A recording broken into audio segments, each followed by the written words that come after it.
డెఫినెట్గా hide assassin చేసింది అది. వీళ్ళకంతా ఎక్కడ ఇక్కడ ఇక్కడ ఇక్కడ ఇక్కడ నరికారు, ఎక్కడ మిగతా ఎక్కలేదు. ఒకటి డిఫెన్స్ ఇంజురీ, నరుకుతుంటే అడ్డం పెడితే ఈ చేతులు ఇటు వరకు పోయింది. అంత దెబ్బ తగిలినోడు లెటర్ రాస్తాడా? అసలు పెన్ను పట్టుకోగలడా? ఇవన్నీ ఆమె డాక్టర్కి అనుమానం రాలేదా? దాని మీద అడుగును, డౌట్లు ఉన్నాయినా. కానీ ఆ డౌట్లు ఇచ్చిపెట్టి ఏదో వాడు ఫోన్ చేశాడు, ఈడు మెసేజ్ ఇచ్చాడు, నువ్వు ప్రొలాంగ్ చేయాలనికనే 2029 వరకు చేయాలి. మీరు ఆయన చనిపోతే నువ్వే హ్యాపీగా ఉన్నావు. ఎందుకంటే అస్లాం షేక్ సహెన్సా మీ ఓను బ్రదరు, మీ నాయన రక్తం పుచ్చుకొని పుట్టినవానికి వానికి ఆస్తి ఎగిరిపోయింది. ఇప్పుడు ఆ ఆస్తి అంతా నీకే వచ్చింది కదా, ఇమీడియట్గా నువ్వు నీ ఆస్తి అంతా ట్రాన్స్ఫర్ చేసుకున్నావు. ఆయన రాసిన విల్నామా పోయింది, బాగుపడింది. నువ్వు వాళ్ళని ఎందుకు ఇబ్బంది పెడుతున్నావు? ఇది మొత్తానికైతే ఒక పెద్ద కుట్ర పొలిటికల్ మోటివేషన్తోనే జరిగింది. అసలు సీన్ ఆఫ్ క్రైమ్లో యాజ్ ఏ పోలీస్ ఆఫీసర్గా రాజేశ్వర రెడ్డి గారు చెప్తున్నారు, వేరే అసాసిన్స్ కూడా ఉండొచ్చు అనేది అనుమానాలు కూడా ఆయన వ్యక్తం. ఇంకోటి, అక్కడ 4 ఏలు ముద్దలు దొరికినాయండి, మొత్తం 5 దొరికినాయి ఫింగర్ ప్రింట్స్. దాంట్లో సారు ఫోన్ మీద ఆయన ఫోన్ హ్యాండిల్ చేశారు కాబట్టి మూలి వెంకటకృష్ణాడు ఉంది ఫోన్ మీద, ఎందుకంటే ఆయన హ్యాండ్ ఓవర్ చేశాడు. మిగతా 4 సీన్ ఆఫ్ అఫెన్స్ బాత్రూంలో దొరికినాయి, ఎక్కడైతే చంపారో అది. ఆ 4 వేల ముద్దల్లో ఈ ముద్దాయిలు ఎవరితో కూడా టాలీ కాలేదు. మీకు అర్థమైందే?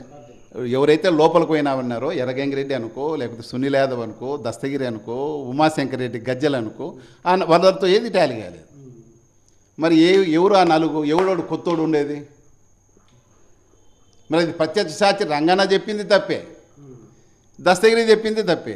రంగన్న ఏం చెప్తాడు, వీళ్ళు ఉత్తరం వాకిల ద్వారా పార్క్ వైపు వాకిల ద్వారా బయటకు వచ్చినారని చెప్తాడు. దస్తగిరి ఏం చెప్తాడు, మేము తూర్పు వాకిల ద్వారా పోయినాము, రంగన్న నిద్రపోతూ ఉండే, ఎవరైనా అరిస్తే మేము పారిపోయినామని.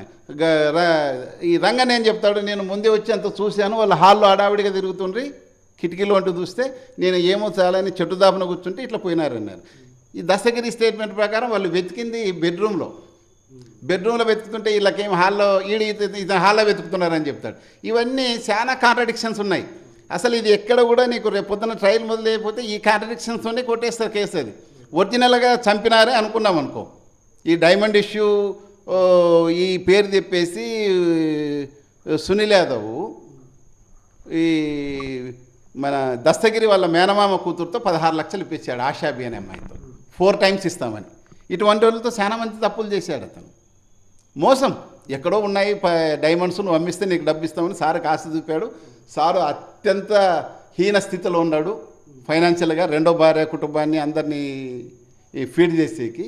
వాడి మాట నమ్మేశాడు, లేకపోతే ఎవరు నమ్మరు. నువ్వు నేనైతే నమ్మం. మామూలు నెలకు సరిపడే ఆదాయం ఉన్నవాడు కూడా ఆ స్టోరీ నమ్మడు.